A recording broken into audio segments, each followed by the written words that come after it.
All right, welcome back to the channel, RealPackerFansKnow podcast, I guess, channel, whatever you want to call it. We have a big show for you today.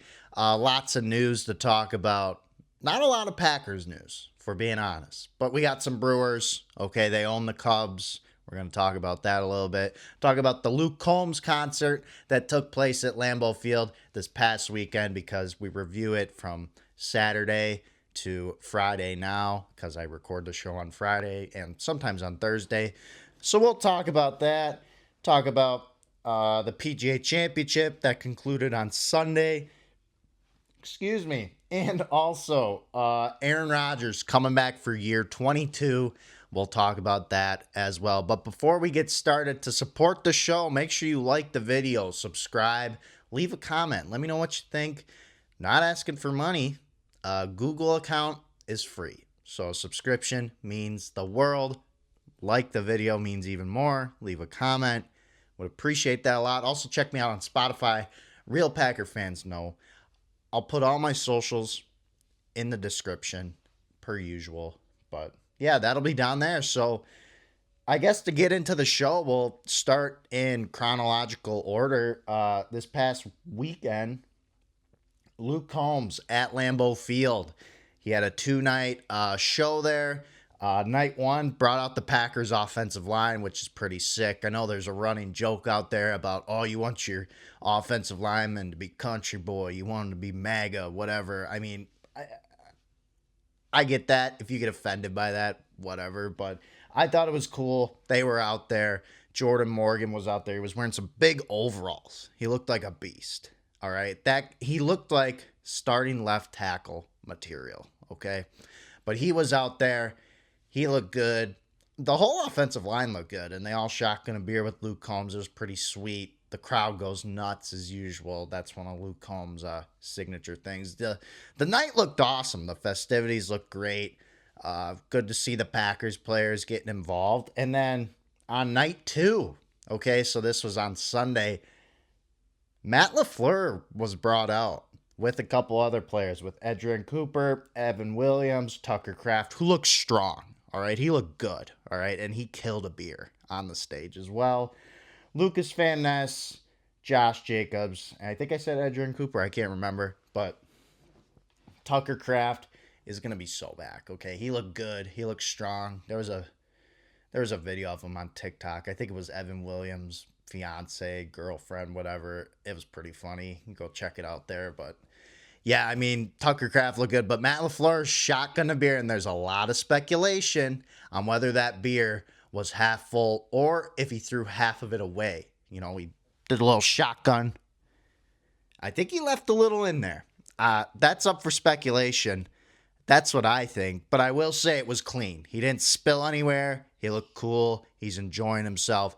We need Coach LaFleur to be a little loose, okay? He gets a little tight at the end of games. We all know this.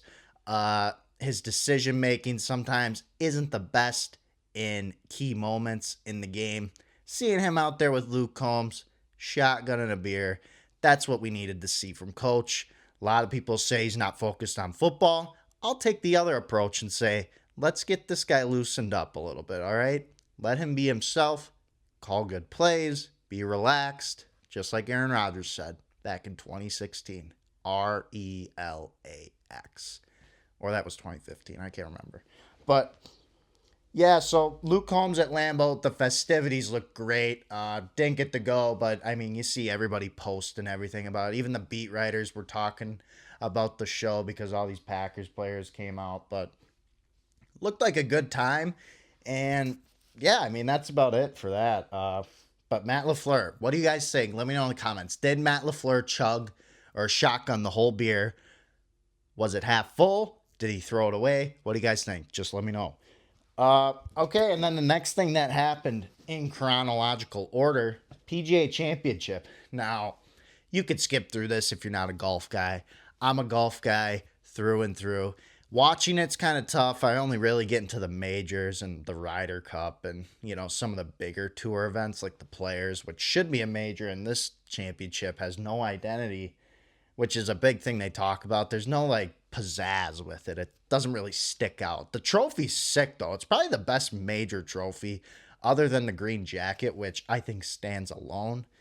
But yeah, the PGA Championship, the leaderboard on Sunday before they started playing was stacked. I mean, you had Justin Thomas, you had Cam Smith, John Rahm, you name it. Just a boatload of guys. Rory was up there too, in contention to go win that thing. And the problem with the PGA Championship, not even just the PGA Championship, the golf in general, like, you want guys who win before to win the tournament, and we got screwed. Aaron Rodgers won. He locked up the tournament with like 5 holes left while he was playing. The people, he didn't even tee off last. He wasn't even in the final group. I thought it was boring. The guy wears double black gloves. His story was because it was cold up in England, he would wear them because his hands were cold and he just got used to it. Whatever. Looks like a clown. And then he has iron covers, which this part of the story was cool. There's like a thing in golf, though, where if you use iron covers, it kind of tells a lot about you. You're a little, I wouldn't say snobby, but, you know, it's not frowned upon, but it's just like, ugh. You know, that's the best way I could describe it. Like, nobody has iron covers, even though it probably makes more sense because the clubs are so expensive. Like, golf clubs are outrageously expensive if you're buying, like, quality clubs, the name brands and stuff like that. So, need a little swig there, the Pedialyte. Stay hydrated, folks. But, yeah, I mean, it was a non-birdie fest, too, okay? I think the final, let me look it up here. The final score was, like, not even 10 under for the entire tournament, so let's look it up here. Bear with me. 9 under total. And Aaron Rodgers shot 5 under in the final round. He just went crazy. I mean, Justin Thomas, he was up there too, and he shot 5 under. He was in second place. I was hoping everybody was going to crumble and he would end up winning. That would have been his, I think, 3rd PGA Championship, if I'm not mistaken. But, you know, we didn't get it, but it was cool to see a non-birdie fest. I like when the pro golfers can't get birdies. It's more entertaining. They get all frustrated. I mean, Scotty Scheffler was complaining the whole weekend pretty much. Same with Rory. And I don't know how anyone can like Rory. He won the Masters last year. It was cool because he finally got the monkey off his back. The guy's so unlikable, okay? That's just my opinion. But, yeah, that's about it for the PGA Championship. I mean, we need the stars to win. So, that's all I really have to say about that. And then, the next thing on the agenda is White Sox and Cubs. They played during rivalry week last weekend, I think, or the week, I can't remember, but they started Green Bay sucks chant. Pathetic. That's all I have to say. Chicago's pathetic, okay? And this just makes even more sense. I guess we could jump right into the Brewers, who they just swept the Cubs, absolutely dominated them. Jacob Mizorowski, give him a Cy Young, pay him all the money right now. Same with Bryce Terang. He's insane. But they mopped the floor with the Cubs. But I wouldn't expect nothing less from Chicago fans. I mean, they haven't won anything. Okay, they knocked the Packers out of the playoffs, which I will say they have the last laugh until we play again next season in Week 5 at Lambeau Field. I think that's a 3:25 game, if I'm not mistaken. I just went over the schedule. I feel like an idiot, but with that being said, though, I mean, it's just classic Chicago. They stink, but the Brewers came in there, took care of business on behalf of the Packers. They made a little social media post. This is for Green Bay, which was pretty cool to see. But the Brewers just swept the Cubs Monday through Wednesday, I believe they played. Pete Crow Armstrong, he's the Cubs center fielder. He's like their star pretty much. And he totally whiffed on a line shot to center field, a grounder. It rolled up as a grounder to him, and there was not a lot of heat on it, and he put his glove down, and he didn't scoop the ground. I mean, this is grade school. This is Little League. I mean, they teach you this stuff in Little League, and this guy's playing center field. I think he got paid a bunch of money, too. I mean, that was just a bad look for him. He also missed a straight line drive that was hit to him, dropped it. But Pete Armstrong struggling, and the Brewers on that line drive he missed where he didn't scoop it up. That was an inside the park home run, 2-run home run. So that was pretty sweet. But I mean, yeah, they dominated the Cubs. Mizorowski had 8 strikeouts, throwing 100-mile-an-hour fastballs. He's only 24, all right, and that's a year older than me, which makes me feel just so great about myself. But I'm not going to totally beat down on all us 23-year-olds and people around his age. The guy hit the genetic lottery. He's tall. He's got a big arm. And he's on the Brewers, so we can't complain. He's elite. He's going to win a Cy Young. But the Miz is a problem in the good way for the Brewers. So that was good to see. They beat the Cubs. Not much else about that. Okay, and there was a little clip this week from the Chris Long podcast, okay, the Green Light, I think it's called, and he had new Packers linebacker, Zaire Franklin. The Packers traded for him from the Colts, and there was a quote from the podcast. He said the Packers have been trying to trade for him the last 6 years, okay, when he first hit free agency. Packers really liked him, so I think he's going to be a great fit in Green Bay. He brings a veteran presence, okay, he's 30 years old, which is kind of out of the norm for Brian Gutekunst when he's signing players in free agency. He's always looking for that youth. He stressed that continuously in press conferences and stuff like that. But yeah, Zaire Franklin said the Packers were trying to trade for him for the past 6 years, but he has a really good relationship with the Colts GM, Chris Ballard, who basically said to him, give me the teams you want. Give me your short list. Where do you want to go? We'll see if we can find a deal. And it ended up being the Packers, and they trade away Colby Wooden, who I think the Packers are going to miss, but they did sign Jonathan Allen from the Minnesota Vikings, which will be a good, he's a veteran. He's been very good, played with Gannon before, which is another big part of why Franklin came to Green Bay. He thought Jonathan Gannon was coming to Indianapolis to coach at the Colts, and the Packers stole him. They scooped him up, and they took him. I think he's going to be great because he really likes Gannon. That's what he said in the interview. And, I think we're going to be in for a treat this year with this defense. Once Micah gets back, okay, the corners, they're shaky. They're unproven yet, though. We got some rookies out there. Carrington Valentine's going to get a lot of playing time. We got Benjamin St. Just. That's his name, I think. He'll be the third cornerback, and obviously like Javon Bullard, he plays in the slot a lot, and he's really good. So big year for Keyshawn Nixon too, because he's in a contract year. But overall, the Packers defense this year is going to be pretty good again. Okay, and I can't wait to watch Micah Parsons again. He just wrecks the game. It's totally different when he's out there. He makes everybody better. He made Lucas Van Ness look insane. Okay, Lucas Van Ness, love him or hate him, he's had a rough start to his career, but not a lot of sacks at least, and he got hurt last year. But when he was out there with Micah Parsons, he was playing pretty well, all right? And I'll stand on that hill.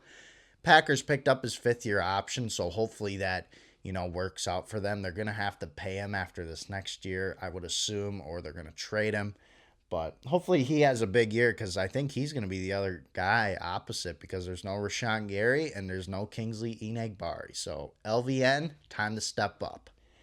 But yeah, that's about it with that. Zaire Franklin, though. Excited to see him play. And then lastly, take my sip here. A little Pedialyte. Stay hydrated again, folks. But Aaron Rodgers is officially back with the Steelers. He's playing with Big Mike McCarthy, for those who don't remember. Big Mike said he felt like 22 years old when he heard Mike McCarthy was coming to Pittsburgh.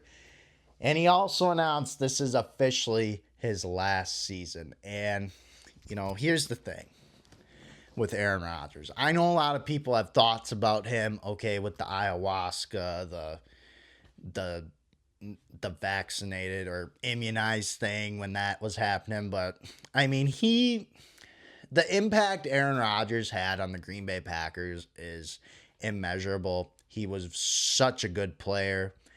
A lot of people, his teammates constantly vouch for him, despite what the media says. He's a great teammate. Everybody hates on him. He played great football for the Packers, brought us a championship, okay? It may only be one Super Bowl, but he still brought the Packers a championship. And, you know, we could debate all day if it was his fault that they didn't go to more and they lost NFC championship games. We could say the defenses were bad, the special teams. Aaron Rodgers his number will be up on Lambeau Field on the side inside the stadium. It's going to be up there. It's going to be right next to Brett Favre.